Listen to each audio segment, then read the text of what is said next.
طموحي يا نبتة هي النابض بنتك قالت باخت ضحبابة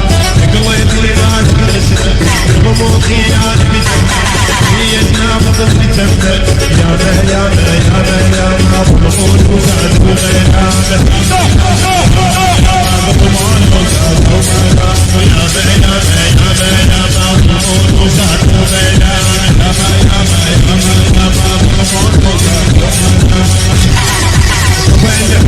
ما ينمل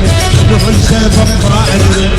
هالايام راحت محسوبه بس من عمري طبع الحين وما ينمل نحن سبب ضائر هالايام راحت محسوبه بس من عمري خساره يما خساره وتخدم العزه تجاره خساره يما خساره وتخدم العزه تجاره